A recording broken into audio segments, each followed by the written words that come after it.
Hello and welcome to Spotlight Indie. I'm your host, Frasier Armitage, part-time robot, full-time nerd, author of Cage of Stars, and all the good stuff.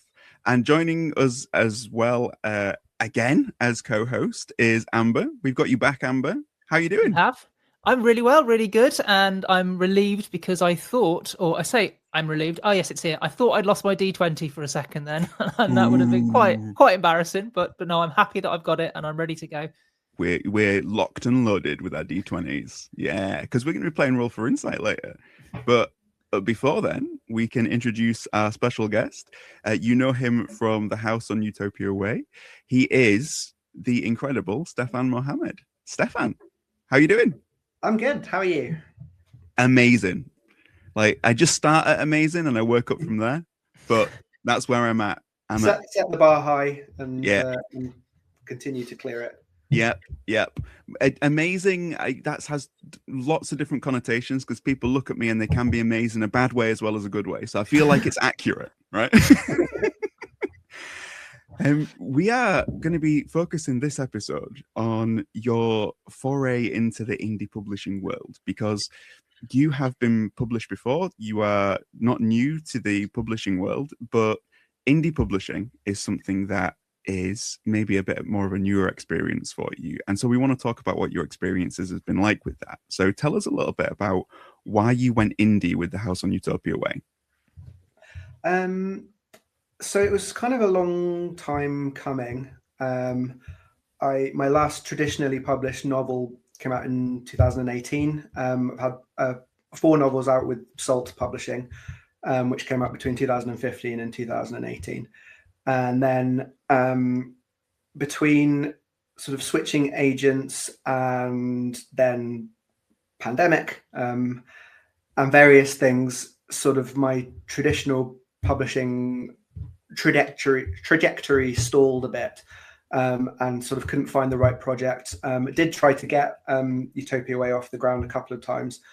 And then I parted ways from another agent because I think very scary to do once, very scary to do twice, because they're not easy to find. But I think having talked to other authors who've done the same, it's one of those things where if the relationship isn't working, it's not good. It's pointless for either of you. It's a waste of their time and it's a waste of your time. So I think if I would say that if you are a writer who has an agent and you do feel like the dynamic isn't quite there, then it's worth thinking about. But anyway, I still really wanted to get Utopia Way out there, and I got in touch with a couple of editors at publishers. People helped to put me into touch with them, and got quite far down the line with it with a couple of SF publishers, some very supportive editors. They both said going in that they thought that it was quite weird, which they loved, but that might be an issue once it got to sort of acquisitions and sales departments and things. And that was very much borne out both times. And so after the second time, it sort of got knocked back. My choices were basically that I could wait and try a second round of acquisitions with that same publisher, possibly trying to slightly retool the pitch, but very much with the possibility that the same thing could happen again. Or I could go it alone. And I'd been thinking for a while that I should just get it out there. But it's a daunting prospect, I think, because one of the things about working with a publisher is that you are working with a team. You have people behind you, you have people whose expertise you can call on. They do a lot of the stuff, a lot of the stuff that you don't even really think about as an author. But obviously, indie publishing, the buck stops with you and you're doing everything. And for a long time, I was just very intimidated by the prospect. But I'd got to the point where it had been so long since I'd had a book out, and I was finding the traditional publishing process was having an effect, not just the sort of a professional effect, but it was, my mental health was down. I was very just demoralized in general, and it was stopping me from working on new stuff. And that was that was really the thing that made me go, right, this is not working. It's sort of my creativity is being sapped by this whole thing. And just the realities of publishing, you know, I certainly bear the editors no ill will. The sales department's no. Everyone's just trying to do their job. So I thought at the end of 2024, I went, right, next year I'm going to put the House on Utopia way out myself because I believe in the book. I've also had I've managed to basically get it through the editorial process with 2 professional editors and not had to pay for it, which was very handy. And they think it's ready to go. So I was, you know, pretty confident that it was in a good state to be out there. But then it was just sort of learning how to do all of the other stuff. So it's been a learning experience, certainly. But I'm really happy that the book is out there. As I think with most indie authors, it would be nice to have sold more and for more people to have read it. But I've had so much nice feedback from people who have read it, like yourselves. So it is. I'm very proud of it, and I'm happy that it's out there. And I've learned a lot about what I would maybe do differently next time. Yeah, absolutely. In terms of the learning experience, is there any lessons that surprised you, that you feel like, oh, why is trad publishing not teaching me this? Is there anything that like really that made you think, oh, hang on a minute, because for me, I've had to learn so much as an indie author. And some of the things I think every author out there knows, and I forget that it's only indies that really have that learning experience. Is there anything like that you were surprised to learn from going through this journey? I think one of the things that sort of confirmed that I already knew is that people just read. One of the things that I keep always running into a brick wall in traditional publishing is like, how do we quantify and genreify and put things in a particular, because like this age group is less likely to read blah blah blah blah blah, and this age group is less hot and blah blah blah these days, and obviously that's all useful to a certain extent, but people just like books, and if you put a book in front of them and they give it a try and they like it, then they will just read it. So I think publishing could take more chances on things. Also, just one thing that has been really nice is just how kind of supportive people have been.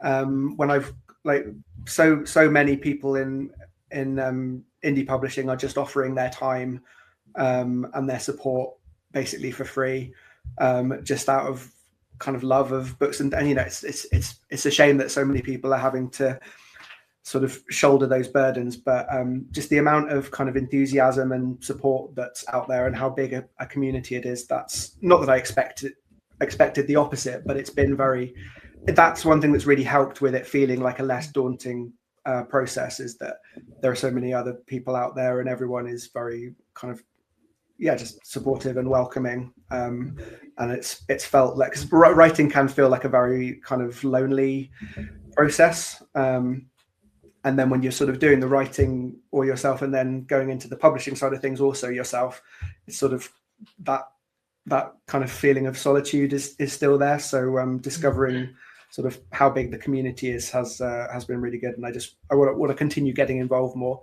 And you mentioned in the last conversation that you were going to be doing there's going to be an in-person event next year. Like I'd love to go to more stuff like that, and just get to know more people really. Yeah, absolutely. And I think this is partly what's the joy of Spotlight Indie, is that we are all about creating that space for people. Because I remember when I was starting out, just there, you got all this that you need to learn, and you're thinking, who do I even ask? Like, where do I just put this into the void and hope I get things back? But we're just trying to create that space, that support network for people, and that community of indie authors who can be there, because it is a very different beast, right? Is the indie experience. So let me just a sec, guys, just a sec. Sorry, apparently I've arranged a parcel collection, which I haven't done, but yeah. Anyway, so community, that's where we're at. In terms of community, that leads as a nice segue into what you put in your acknowledgements in the back of the book, which I thought was a really lovely thing to recognize. And this is something that people who may not recognize if they've not done indie publishing before, but you just said the term self-publishing suggests I did this all by myself. This is not the case. Getting this book from my brain to your hands involved many people giving their time, enthusiasm, and support. I'm incredibly grateful. I just thought to start the acknowledgements with that was just a really lovely thing, Stefan. But how did you build that support network? How did you go about doing it? Well, I've sort of been doing, well, my first book came out in 2015, so I've sort of been trying to keep in touch with people as much as possible over that time, and kind of cultivating friendships. I had a lot of help from my dad.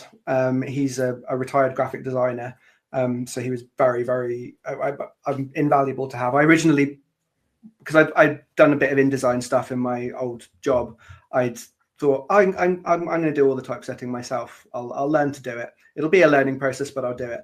And I quickly realized that I can't do all this myself. So sort of relied a lot on his expertise to actually get the book into any kind of form that was readable. But yeah, just sort of keeping in touch with people and offering to read stuff in return. I've got like a few writer friends who I just trust kind of implicitly, and we'll send each other stuff that we're working on. Like that I can't really overstate how valuable that is to have people whose opinion you trust, and who are willing to tell you if they think something's not working, and who, if they tell you that, you take it in the constructive spirit that it's meant. I think having someone where you can give each other honest feedback is so useful. Because on the one hand, it's nice to have the validation when they send something back and they say, like, smashed it, loved it, that was great.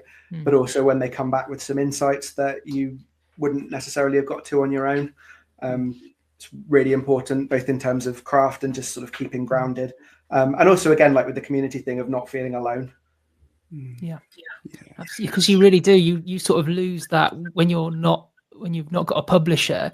You've just sort of got to pull the trigger when you feel you're ready, and it can be so difficult to know when you're ready. So having people around you that can not just tell you it's good to be, because they want to support you, but to tell you honestly whether this is working or this is not working. Without that, you kind of just got your own judgment to go on, and when you've been sort of buried into a work for so long, it can be so difficult to get that sort of pragmatic sort of step back perspective of it. So it is hugely important. Perspective is exactly the right word. Yeah, you can really lose the sort of bird's eye view of the whole thing once you've got sort of really into the weeds of a project. So last question before we play Roll for Insight. What's the biggest challenge that you overcame in order to get this book out there into the world? I mean, the biggest initial challenge was just psychological, was like, can I actually do this? I think I'd also sort of, having been traditionally published and thinking, I've done it, like, I've got there, I've got books out, and then realizing that that's not quite how it works. But still sort of having that, like, that feeling in your head of like the validation of a publisher is like top tier of being writer, and doing it yourself is somehow like a lower tier. That was something that I kind of had to get over, which, sometimes you just got to get over yourself. But also the worry of like, I don't know if I can do this. This feels like a real shot in the dark. But then after that, it was technical stuff. Like, again, my dad was absolutely invulnerable. Like, getting the ebook done, like converting to EPUB format, the amount of back and forth we had over that, I still don't really understand it. And the amount of sort of versions we had to chuck back and forth, and then you'd do one thing wrong and then it would come back and it would be gibberish, or you'd look at it on one type of e-reader and it would look fine, but you look at it on a different one and it looks like complete. There's also some complicated formatting in the book, which again, God bless my dad, he managed to translate that into EPUB format, because I think I hadn't realized that EPUB, it's not just like an electronic book. It's a completely different kettle of fish. Like I had no concept of that before, that it's basically just it's more like a web page that just keeps on going, rather than like individual pages of a book.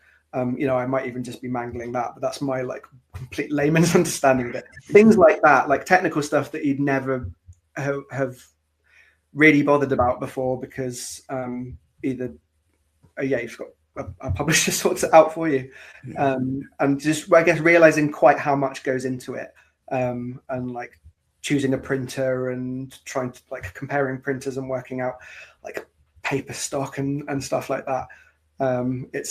There's a lot of considerations and a lot of lists and a lot of ticking things off lists. I'm not a spreadsheets guy. They don't really agree with me, so I just have lots of Word documents with like bullet points that I cross off. But yeah, I think just the sheer amount of stuff that goes into it. Yeah, I thrive in chaos. Do not thrive when formatting. It is like it's like speaking another language, because quite often you're coding, which is like I didn't realize I had to learn coding to be an author. It's like it's ridiculous. But yeah, again, things we learn for our craft because we love what we do, right? Yeah, I think for future projects, I'm going to try and be, because part of the other issue was that in the run up to publication day, I ended up having loads and loads of actual paid work that I just didn't have the time to even learn how to do stuff. So I really had to lean on favors. So I think part of whatever I self-publish for my next project, give myself longer, because I only gave myself 6 months. From literally making the decision to choosing a publication date, which is not a huge amount of lead time. So I would give myself more lead time in the future, and also try and be a bit more hands-on in the stuff, the technical side of things, because the more stuff you can learn and do yourself, the better. Yeah, absolutely. What do you, if you ever get migraines and things like that, do you have specific medication that you take to help them? Because if so, when it comes down to formatting, make sure you've got a good supply in. That's my advice. So yeah, if you dispenser of paracetamol on the desk. Exactly right.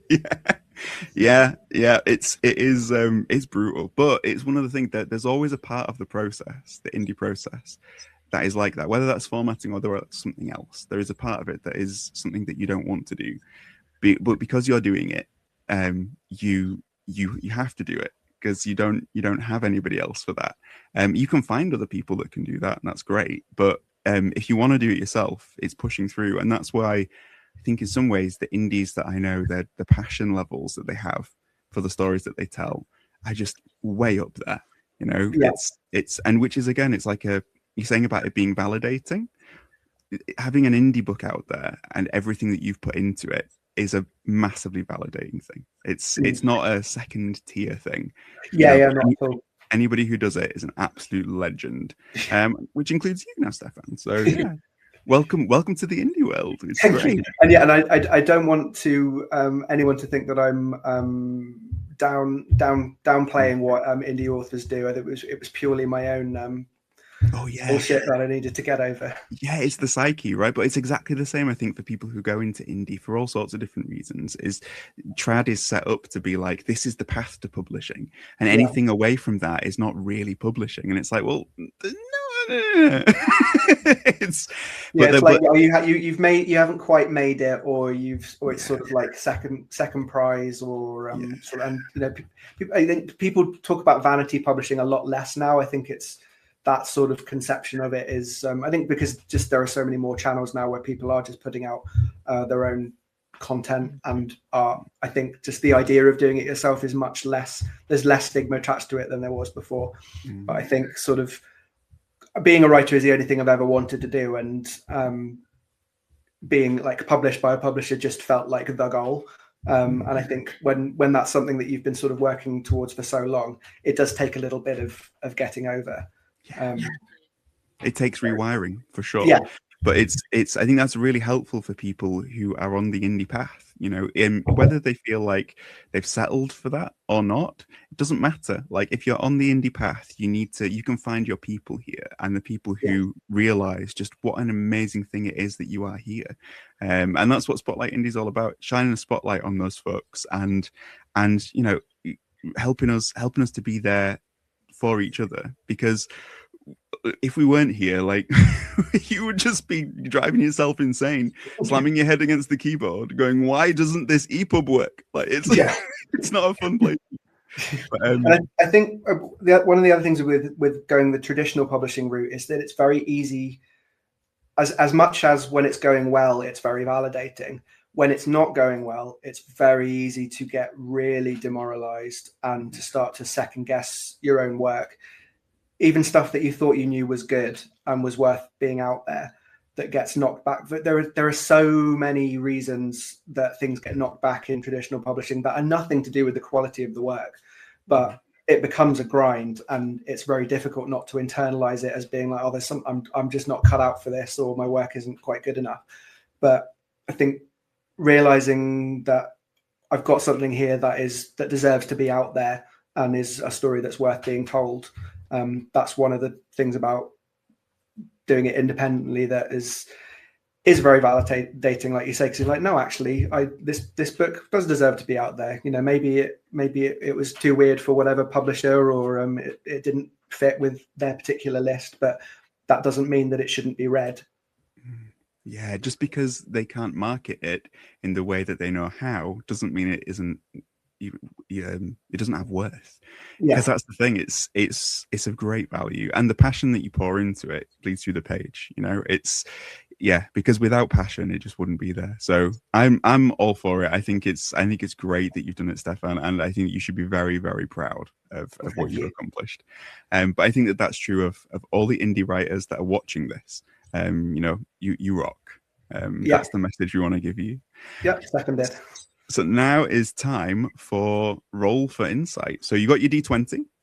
I have, So Amber, will you just give us will you just chat us through the rules of this game? So we will roll the dice, each roll the dice, and we will obviously get a number between 1 and 20, and the number will correspond with the question that Frasier has. So it's more of a lottery, really, of queries and questions, and then we'll all go around in a turn and have a go at answering it.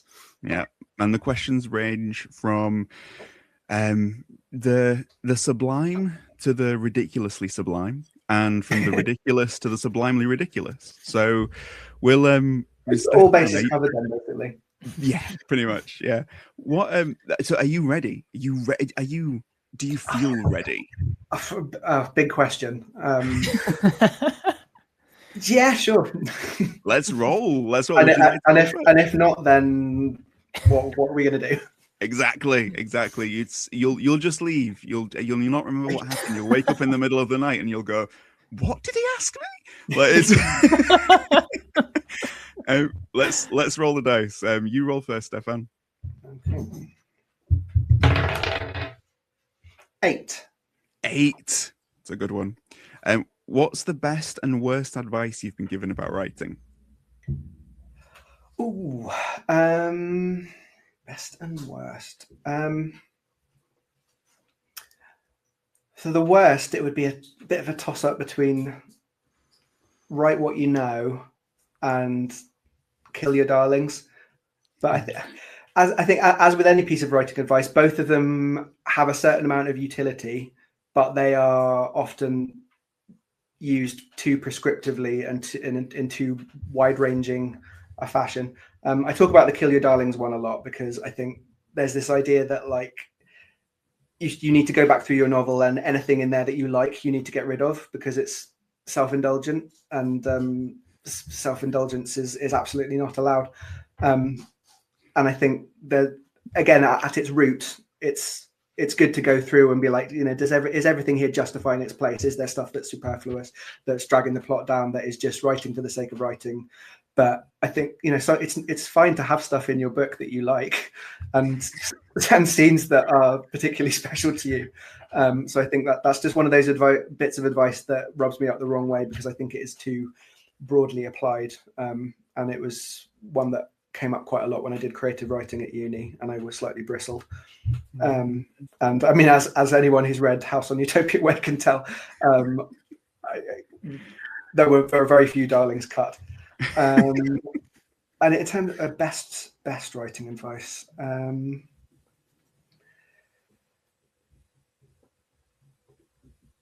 I think that learning about the importance of editing, that was something that, again, at uni, was, I think in my first semester might have been, we did a module on editing. And before that, I was very much like the first draft is the one kind of guy. The first draft is pure and magical and special and cannot be touched. And learning to kind of get over that and how important editing is. And now I really enjoy it. I actually really have a lot of fun during the editing process, sort of all of the like kind of fiddly nuts and bolts type things. I really enjoy. So yeah, learning the importance of editing was probably one of the most valuable things that I learned. Great answers. I love it. So is it a case of like not so much kill your darlings, but just sort of like free your darlings? Or like if you're gonna like maim them, just cripple them enough, like, but don't kill them. Like yeah, maim your darlings. I think maim your darlings. Let's do that. Because, you know, some of them, like maybe half of them deserves to be there, but the other half you can just lop off. And if your darlings are wandering around with a limp, it's fine. It's like as long as they're there. That's and anything you lop off, you just put into another document and save it for. Because, you know, they might have one leg that might come in useful in a different way. You could Frankenstein's monster them into a new darling. Yeah. Yeah, exactly. Reanimate your darlings. Yes. Yeah. So Amber, what about you? What writing advice have you been given that's been good or that's been bad? Okay, so I would say the best writing advice I've been given is persistence and discipline. So that's something that I'm still coming to terms with now. Obviously, for context, I'm writing my first novel at the moment, so I've not finished it yet, but I've been in the process on and off for a long time, and I've recently got into the habit of writing at least an hour a day. It doesn't have to be 10,000 words. It doesn't have to be, it's whatever I can fit into a day. But I found that consistently doing that and getting into the habit and getting the discipline is making it more realistic than it's ever been. Because the problem I've had in the past is I've booked a week off work, you know, I've got all the coffee in, I've said, right, this is it, this is the moment to write the novel, and I've got 20,000 words in, and then I've stopped and I've gone away and I've done other things, I've written blogs, I've done podcasts, all this, that and the other, and then I forgot about that novel, and then 4 years later I think, oh, whatever happened to that story that I wrote? And I find that that's always been the problem with me, is that I'll start something and then I'll get bored or I'll get distracted. Whereas now I'm like, no, right, okay, you've got this project, just keep persisting, keep working at it, chisel away at it one day at a time. And then you sort of step back and you think, oh, crikey, you know, I'm actually making quite a lot of progress here. And I think it's very easy, particularly as you get far into the writing process, to sort of go, oh, there's too much here, I don't know what to do with all of this, and then sort of panic and run away. But if you just put one foot in front of the other and treat it like a marathon, you know, 1 mile at a time, and just keep doing it and keep going, you're actually more likely to end up with something that, you know, you can either complete or will be near completion. So I think that's something that's been really good advice to me, and it's been better than any other writing tips and what have you that I've been given over the years. The persistence is the thing that's just keeping me focused now and keeping me on that track, and hopefully will now finally get me to that finish line that I've been sort of meandering to on and off for the last God knows how long. So yeah, I'd say that's my best advice that I've been given. I'd 100% sign off on that as well. I think it's like, it's not the kind of romantic view of writing, the kind of magical, like you wait until inspiration strikes and then it will come out. I think like a lot of people don't want to hear that it can be a bit of a plod, and it's just about getting the words down, even if you can tell as you're writing them that most of these are going to go in the edit or are going to be changed. It's sort of, it takes away some of the kind of sparkle of it, but I think it's really important to know that, you know, it's a craft, and it's something that you do there are days when you won't feel inspired, but you just do need to keep plugging away, because it's if you don't, then there are no words down on the page, and then you can't do anything with them. Yeah. Absolutely, and that's the thing, I think, is that you sort of fixate, or certainly early on, I fixated on the exciting moments. So, the day that I got the idea, the day that I sat down and started plotting the chapters or writing the first set of prose and thinking, oh my gosh, I'm a writer, I'm doing it, this is going to be the best thing ever. And then then the bad day comes and you think, oh, maybe it's not for me, maybe I'll do something else. And they're the moments where you need to go, no, just, you've got to stick with it. It doesn't matter, like the ups and downs will come and go, but you've got to sort of ride through those off days. And it still is really difficult, even now, even while I keep telling myself, keep going. But yeah, you're absolutely right. You've just got to you've got to just be really, really stubborn and just keep getting the words on the page, and no matter how difficult it gets. Yeah. I think for me, there's a lot of best and worst advice that is the same advice that's given depending on how you apply it. Like, for example, the idea of just sit down and write is the best advice, to be able to get the words out there. But then if something is not clicking, or if something is not gelling, maybe you do actually just need a little bit more time to stew on it. And that's okay. Just sit down and have a great big long think and then write. And it's still just as good. Like, even if you get 10 words down and not 1,000, if they're the right words, that's way more valuable. So like, it depends on how prescriptive, like you said earlier, Stefan, you apply it. Like for me, learning the craft is something that best thing for my writing that could have been done ever. But if you view it as like sacred, and there's sometimes you need to unlearn the craft to be able to write a particular scene, and it's like, it's not. That's the thing with all these things. The way you apply it, I find it fascinating to talk to people about the advice they've been given. It's like the whole kill your darlings thing. For some people, that's the advice they need to make it work, and for some people, it's the worst thing you can tell them. It's so yeah. I find it interesting. It's a really something I find whenever because I do a bit of tutoring and creative writing teaching as well, and the amount of times I'm asked a question and I'll give what sounds like a fairly definitive answer, and then I find myself going, but also sometimes it's the complete opposite of that. Exactly. And you feel like you're sort of like taking people for a ride a bit, but like there are so few bits of writing advice that I think that can just be applied in one way and that are either useful or not useful. It depends on your interpretation. It depends what kind of, like, everyone's process is a bit different as well. Some bits of writing advice that are really helpful for one person just don't compute with somebody else. It's all very, very subjective. So I think it's just about taking what is useful, and if you hear a bit of advice that doesn't gel and that doesn't work for you, don't feel that you are somehow doing it wrong because it's not working. Some things are useful in their place and some are not. Yeah, absolutely. Sometimes the best and worst advice is listen to advice. Amber, it's your role. Okay. We didn't ask you though, did we? Frasier, what's your... Oh, it's all right. I've covered stuff. It's all. Are you sure? Yeah. Listen to your heart. There you go. That's my best and worst piece of advice. Oh, I like it. Perfect. 4. Okay. What would your TED Talk be about? Oh, well, it's going to have to be... What would my TED Talk be about? This is a good one. You see, my instinct is to go with Doctor Who, but I feel like if I did that as a TED Talk, I wouldn't be able to shut up for 4 hours. So it's... I think it would be...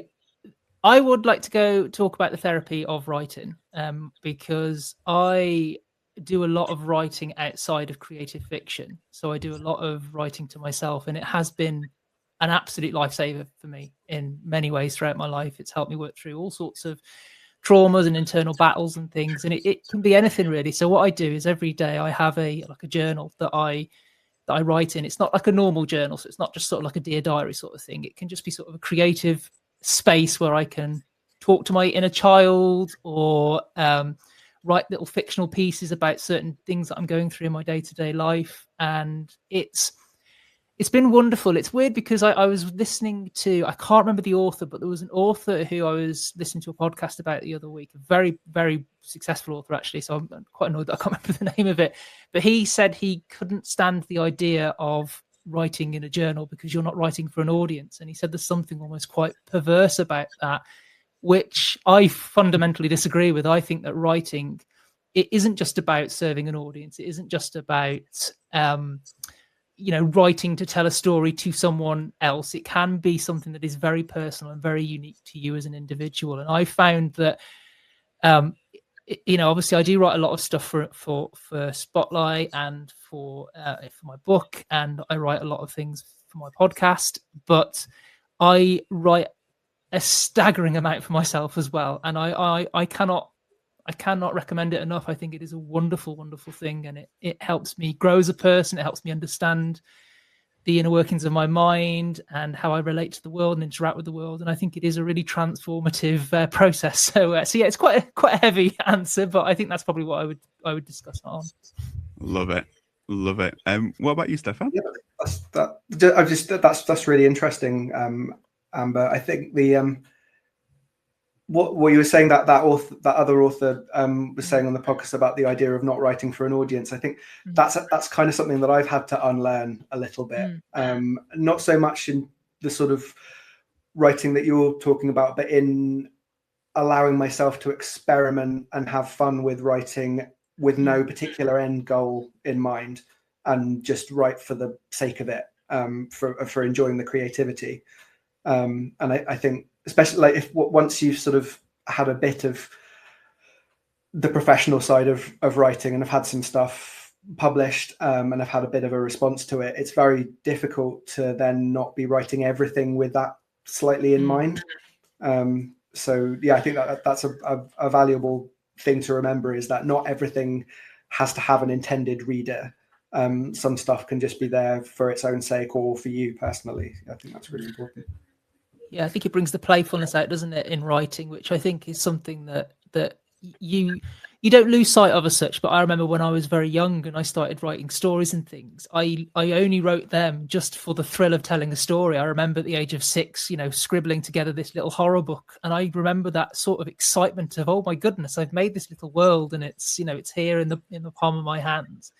And as you get older and you start sort of learning about craft and about structure and target audiences and all those things, you don't lose it, but you kind of sort of trying to integrate the two. And I think sometimes it is just fun to just sort of put pen to paper, so to speak, and just see where on earth your brain takes you. And sometimes, I've written things in my journal and gone, oh, I like that, and then I've used that and actually put it into a writer's journal that I've published, or into a short story, and there's so many opportunities that can come from that by accident, but the sort of process is just having a bit of fun and seeing where it takes you. I think it's also partly the, like, if you're a freelancer, especially, you kind of feel like every moment that you're working on something should be going towards it being paid for it, or for it advancing something in some way. So but it makes it even more valuable to set aside sometimes where it's just you're writing and nothing may come of it, but the writing is the point. Yeah, the writing is the point. What a great sentence. I love it. I love that. Okay, Stefan, what would your TED Talk be? That'll be the name of my podcast, The Writing is the Point. Or my TED Talk be? I mean, if it wasn't something writing related, I don't know. Amber, your first instinct was Doctor Who. I think mine might be Buffy the Vampire Slayer, possibly. Nice. Yeah.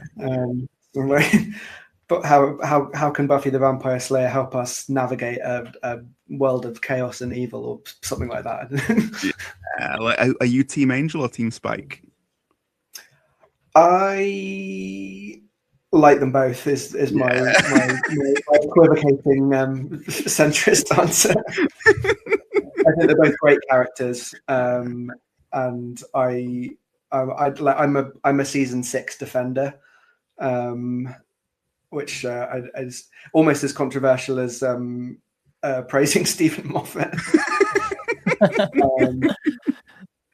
But yeah, I think that they both had their place, and I think they're both very compelling and interesting characters. Good answer. Good answer. I would listen to that TED Talk 100%. I think mine would be artistic authenticity as seen through the many woes of Keanu Reeves. And it would be 10 to 15 minutes of me just listening to Keanu Reeves going, whoa, in many different ways and explaining why that unlocks the secrets of your soul. Like I could do that easily, 10 to 15 minutes. Love it. My role, right? Keanu Reeves. Oh, legend. So speaking of acknowledgements, Keanu's in the acknowledgements of all of my books. I'm putting it out, I'm manifesting. It's like, at some point he'll read them and he'll be like, yeah, whoa, I've got to make this, right? Number 6, if you could write from anywhere in the world, where would you choose to write from and why? Because I'm asking the question, I can ask it of you guys first. So that's all good. So Stefan, if you could choose to write from anywhere, where would you write from and why? And if you don't want it to be this world, but another fictional place, that's fine as well. But just what place would be your ideal place to write from? That's a good question. I probably wouldn't pick a fictional place because I would be more interested in going out and I think one of the key things with a writing spot is to have as few distractions as possible. So if I was in like Ankh-Morpork or something, I think writing would be the last thing on my mind. And like Amber, you were saying before about like sort of you've like setting a week aside to do writing. Before I've often thought I quite like the idea of doing a writing retreat in sort of somewhere beautiful like by the sea or something. But again, I'm wondering if it would just be distracting, and I would find any excuse to just go for a walk, or just stare out the window rather than write. So ideally, you want like a white box with a comfy chair. I think in this cube outside. Actually, if I could write outside of linear time, that would be ideal.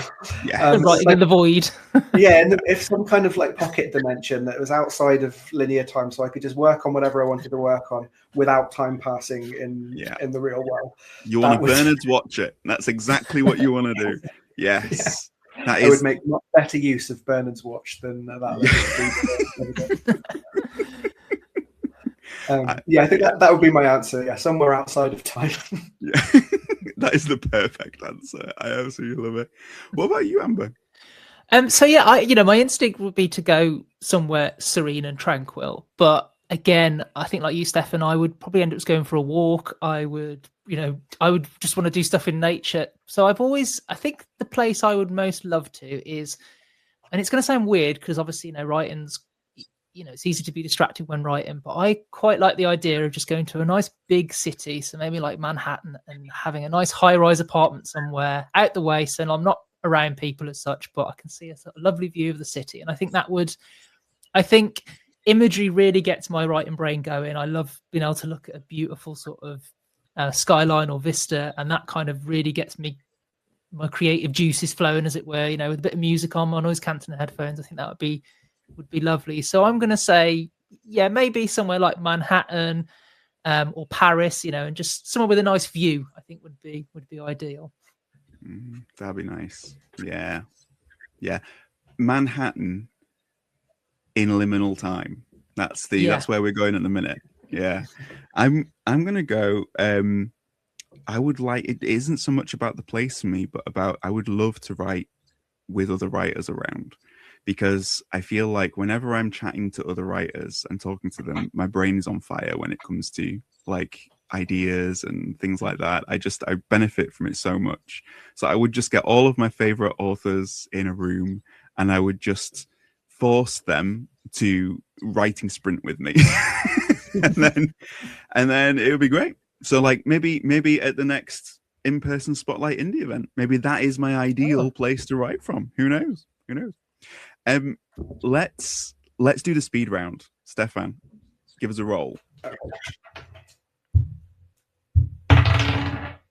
11.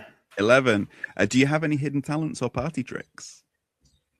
Talents or party tricks. I mean, I think my thing that I tend to do at parties is DJ, but it's sort of it's a slightly semi-professional, like side hustle, so it's not really a hidden talent as such. I play the piano. I think that's something that not a lot of people know. Something that I enjoy doing. That's great. That's awesome. What's your favorite thing to play on a piano? I play a lot of Radiohead songs.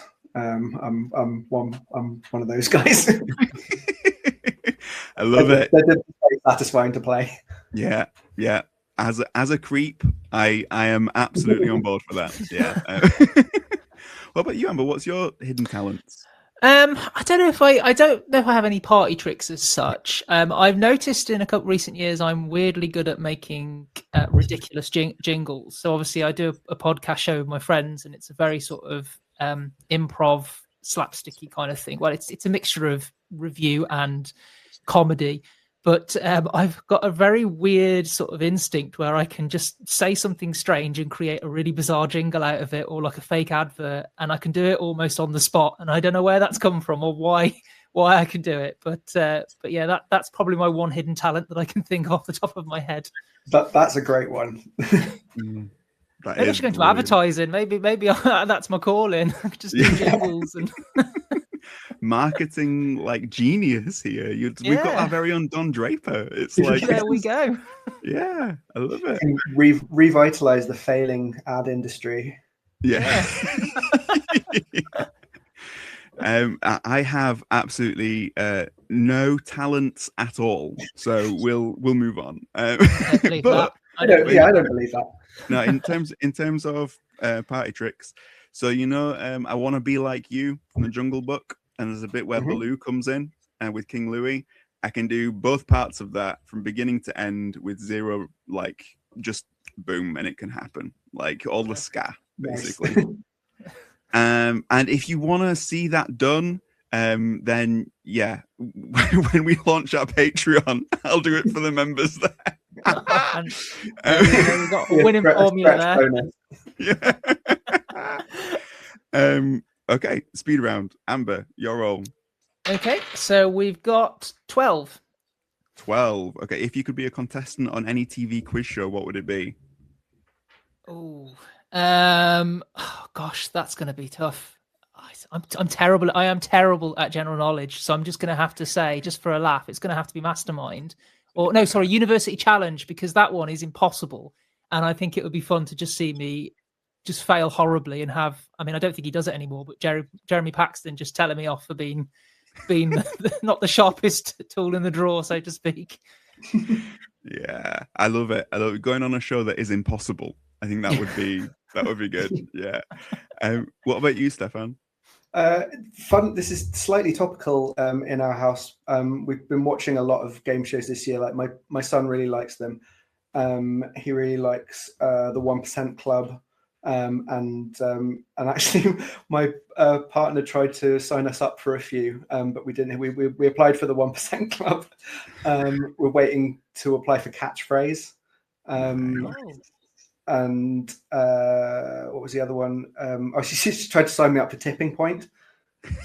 But again, didn't get anywhere. But I think the two that I wasn't so sure about the 1% Club, because whether I get past I get really close to the end or just crash out on the first couple. It's really hit and miss. But Catchphrase I'm pretty good at, and Tipping Point as well. I like Tipping Point because it's so low energy. It doesn't have any of the drama or the glitz or anything. It's really go on girl, give us nothing in terms of vibes. But I quite like that. There's no audience baying at you. It's just very, because under pressure I start to crumble and I forget my own name, let alone any general knowledge. So I think something like that was very sedate would do me. Do you know, there are a couple that I would love to go back in time and be on. So, obviously Bullseye in its heyday. You can't be a better bully. But the thing that you remember the one with the golden balls that used to come down with Jasper Carrot did, and you could open them up and it was split or steal? Oh, yeah. Yeah. I would love to go on that one, simply because you just sit in a chair and you open balls, and that's it. And I feel like I could probably manage that without too much pressure. Like, but yeah, I remember watching that and getting addicted to that, like back in the day. So yeah, those would be mine. I think that would be. I like how we've all said we struggle under pressure. You've both gone with nice chill ones, and I've said, yeah, just apply as much pressure as possible too. Yeah, As if just go on the hardest possible game show. And, Yeah. I feel like it's good though, sort of going back in time. I feel like that'd be quite fun. If you were going to go back in time, you would 100% want to go on a quiz show. You know, yeah. Okay. I rolled a 20. I've never done that before in my life. This is a speed round. So if you could sum up the author experience in 3 words, what would they be? Because it's a speed round. So I'm just gonna go lots of chocolate. Stefan, what would your 3 words be? Does that all encompassing is it's hyphenated? Does that count as 2 words? Yeah, you're fine. All encompassing is Can that be one? Or that can be one. Yeah. Okay. All encompassing, challenging, rewarding. Love it. What about you, Amber? Lengthy, and I would say rewarding as well. So is and's technically a word, isn't it? Can I have and? Yeah, you can have and. Oh, yeah, good. It's all good. I'm a writer. I've just said, is and a word? Of course it is. Technically, it's a word. Yeah.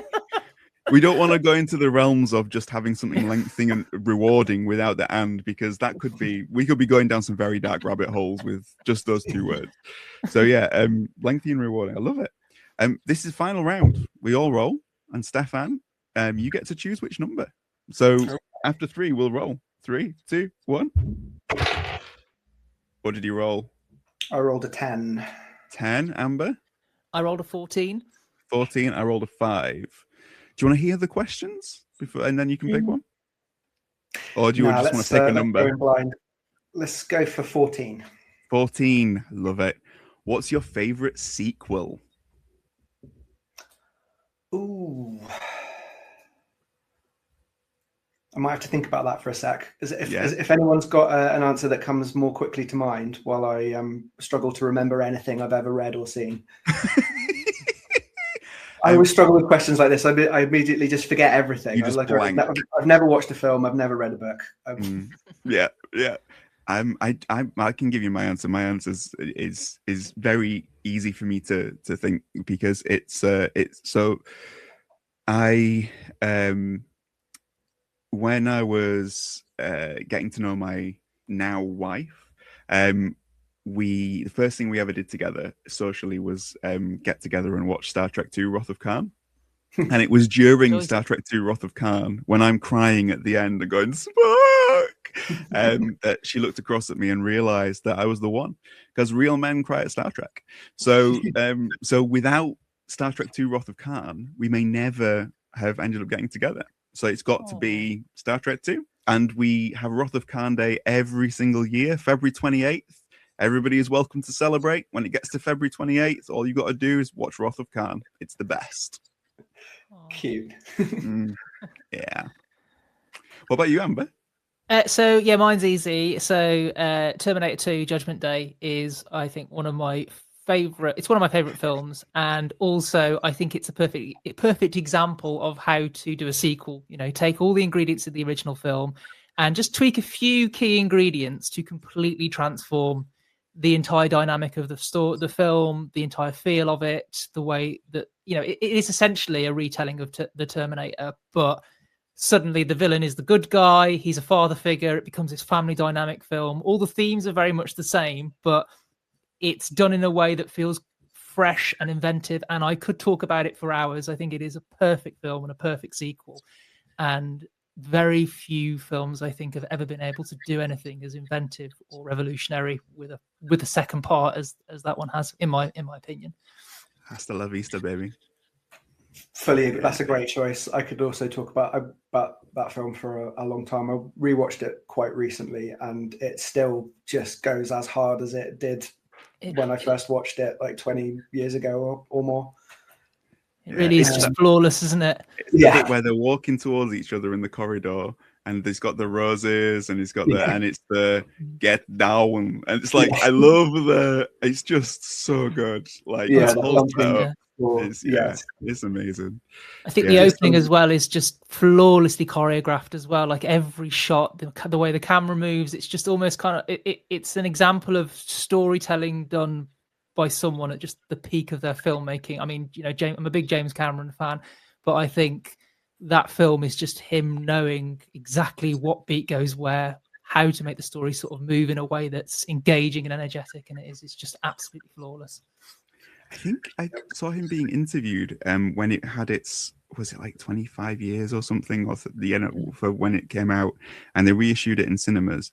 And the only change that he made to the director's edition one is that there's a pane of glass in the front of the truck that that the T1000 like pushes out, but it isn't there when they go over the bridge, and that's the only shot that he tweaked in the entire movie. And it's you got it right first time, dude. It's all good. He's like attention to detail is crazy, because he did something similar. So when he re-released Titanic for the 100th anniversary in 2012, I think, in 2012, apparently Neil deGrasse Tyson said he said the scene where they're looking up at the stars at the end. He said, "Oh well, in 1912, the star system would have looked slightly different." So he digitally redesigned it to re-release in cinema. I think no one in the world apart from Neil deGrasse Tyson and James Cameron would have picked up on that, but he had to change it just to make it perfect. You've got everyone going on Reddit going like, "Those stars don't look what I say." It's like, yeah, that's pure James Cameron. That his ego couldn't take someone like Neil deGrasse Tyson calling him out for a plot hole. Even a plot hole in the sky. Terminator 2 is such a good shout. I think I might go for Back to the Future 2. Okay, that's good. Yeah. Like it's, I think considering how weird the first one is in a lot of ways, I would call the first one a perfect movie. It manages to get away with a plot line that in less capable hands would be just problematic. Somehow we went to see it. It was in the cinema for its 40th anniversary, and a perfect movie. But I think even though the sequels start to get a bit messy, Back to the Future 2 is so inventive.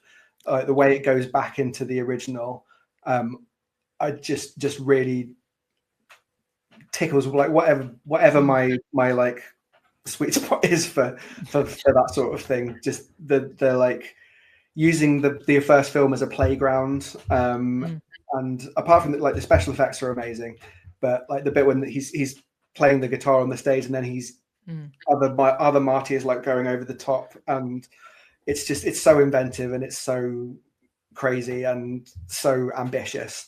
And hoverboards, dude. Hoverboards as well, yeah. I hadn't even got to the hoverboards yet. It's an absolute joy, and it's it just moves so fast. It doesn't stop, doesn't hang around at all. Really, really pacey and funny, and got a great cliffhanger ending as well. I think it, because a lot of people criticize that one, and I've always had a real soft spot for it, because I do think you're absolutely right. It's so playful and inventive, and I think it has so much fun with itself that you can't help but just sort of get lost in it. I think it's really, and you are right, like how it just sort of mucks about with the original in that way. There is something, and I know I've said it brought it back so many times tonight, but there is such a Doctor Who Stephen Moffat vibe to that episode, where it's just sort of breaking its own rules and sort of mucking about with itself and creating like an entirely new story out of the sort of components of the original. But it is so much fun. Really careful to make sure that it doesn't mess anything up. Exactly, yeah. Everything that's happening could plausibly be happening in the background. It's really carefully thought out, and so much craft and attention to detail. It's really interesting though, because my favorite Back to the Future is part 3. It always has been ever since I was little. I have no idea why. I just absolutely love that movie. Just the way that it plays. It's like how to follow Back to the Future 1 and 2. Let's do a Western. Yeah. Like what? Like, and yet it works. It's amazing.